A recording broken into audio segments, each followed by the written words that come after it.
Full power शिगाकी का return time से पहले हो सकता है। इंटरनेशनल हीरो फाइनली जापान पहुंचने वाले हैं और हमें इंट्रोडक्शन मिलता है ऑल माइट की सबसे पहली डिसाइबल और यूएसए की सबसे powerful hero star and stripes का। सो हे गाइस, कैसे आप सब? आई होप आप सब अच्छे होंगे और आज हम रिव्यू करेंगे my hero academia chapter number 328 की। सो चलिए वीडियो स्टार्ट करते हैं। So my hero academia chapter number 328 finally release हो चुका है और रिलीज होने के बाद फाइनली हमें पता चल गया था कि स्टेन कैसे टारगेट्स की जेल से बाहर निकला और हमें यह भी pता चलता है कि स्टेन को कैसे इन्फॉर्मेशन मिली थी टारगेट्स की जेल से और एक महीने पहले the ultimate anti quirk special prison facility Tartarus को कैसे तोड़ा गया था by Shigaraki for rescue all for one. Tartarus prison के फॉल होने के कारण बहुत से विलन थे जो इसका फायदा उठा रहे थे और प्रिजन से भागने की कोशिश कर रहे थे, जिसमें से एक था ये जो प्रिजन के एस्केप करने के बाद लड़कियों के पीछे भागना चाहता था और टू बी ऑनेस्ट मुझे नहीं लगता कि अच्छे वे में। और अगले सीन में हम ये देखते हैं कि हीरो किलर स्टेन की एंट्री होती है। अगले ही पल में स्टेन उस बंदे का काम तमाम कर देता है। मे बी स्टेन को उस बंदे की बातें पसंद नहीं आई और उसके बाद स्टेन इमीडिएटली सिचुएशन को समझने की कोशिश करता है क्योंकि उसके आसपास सभी प्रिजनर्स की हड़बड़ी मची होती है टार्टरस से बाहर निकलने की। सिचुएशन को समझने के बाद स्टेन को सबसे पहले ये पता चलता है कि द माइटी टार्टरस को ब्रीच कर लिया गया है और सबसे पहले अब स्टेन का काम है इन्फॉर्मेशन इकट्ठी करना। इन्फॉर्मेशन को इकट्ठा करने के लिए स्टेन टार्टरस के कंट्रोल रूम तक पहुंचता है पर वो देखता है कि सारे सिक्योरिटी ऑफिसर्स को बहुत ही बुरी तरह से मार दिया गया है और हम तभी देखते हैं कि एक ऑफिसर अपनी आखिरी सांसें गिन रहा होता है और मे बी ये फादर हो सकता है सेजी शिशिकुरा का। और सेजी वो स्टूडेंट है जो टूर्नामेंट में लड़ा था बाकुगो, किरिशिमा और कामिनारी से,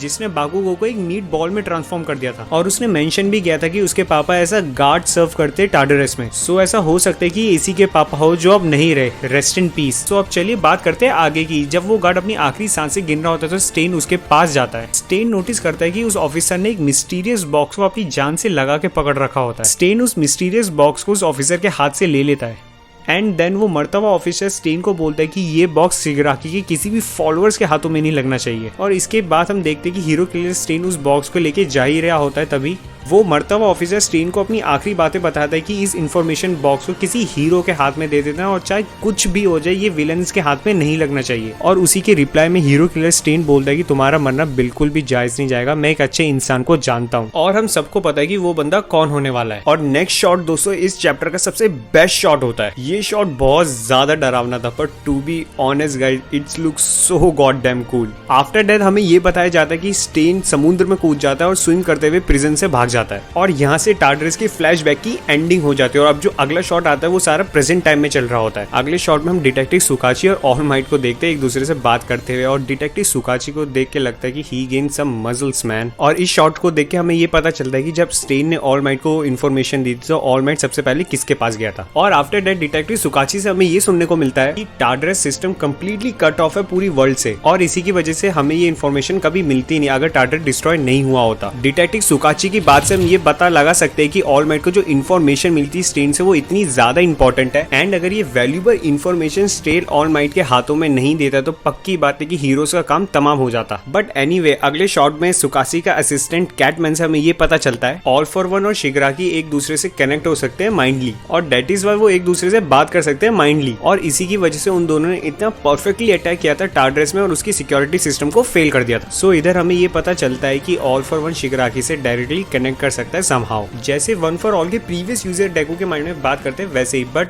ऑल फॉर वन का जो कनेक्शन है ना वो एक अलग ही लेवल का है। वन फॉर ऑल में जैसे ऑल माइट की जो कॉन्सिस्टेंस है जो वन फॉर ऑल में है वो डायरेक्टली माइंड में तो बात कर सकते हैं पर रियल वर्ल्ड में बात नहीं कर सकते। रियल वर्ल्ड में ऑल माइट को नहीं पता कि अंदर डेको के माइंड में क्या चल रहा है। और ऐसा बस एक ही बार हुआ था कि जब ऑल माइट को पता चला था कि डेको के माइंड में वन फॉर ऑल के प्रीवियस यूजर क्या बातें कर रहे हैं और वो भी जब हुआ था कि जब ऑल माइट ने डेको को टच किया था closely. But all for one के केस में ऑल फॉर वन 500 मीटर अंदर था पानी के टार्टरस में पर तब भी वो शिगाकी से कनेक्ट कर पा रहा था तो ये अलग ही लेवल का कनेक्शन है। और मोस्ट इंपॉर्टेंटली दोस्तों ये कनेक्शन टू वे कनेक्शन है। ऑल फॉर वन और शिगाकी डायरेक्ट एक दूसरे से बात कर सकते हैं। नेक्स्ट पैनल में डिटेक्टिव सुकाची हमें ये बताते हैं somehow all for one unknown radio wave core के थ्रू शिगाकी से डायरेक्टली बात कर पा रहे हैं और शिगाकी के पास कोई ना कोई ट्रांसमीटर होगा ऑल फॉर वन की बातें सुनने के लिए। एंड इवन हमारे रेडियो वेव डिवाइस ने जो रेडियो वेव रिकॉर्ड करी है परफेक्टली इंडिकेट करता है कि ऑल फॉर वन और शिगराकी कैसे न कैसे करके एक दूसरे से कनेक्टेड थे। और इस बात से हमें ये पता चल सकता है कि ऑल फॉर वन के पास किसी अननोन रेडियो वेव क्वर्क है जिससे वो शिगराकी से बातें कर रहा था। और अगले ही शॉट में हमें ये जानने को मिलता है कि डिटेक्टिव सुकाची ने वो रेडियो वेव का जो मैसेज था ना रिकॉर्ड किया हुआ वो इनकोड कर लिया है। और उस मैसेज में हमें ये पता चलता है कि Shigaraki will completed in 38 days. But दोस्तों इस बात में भी एक बहुत बड़ा ट्विस्ट है और हीरोज के लिए एक बहुत बुरी खबर आने वाली है, क्योंकि टार्डरेस प्रिजन का जो टाइमलाइन था ना दोस्तों वो 1 महीने से ऊपर का था।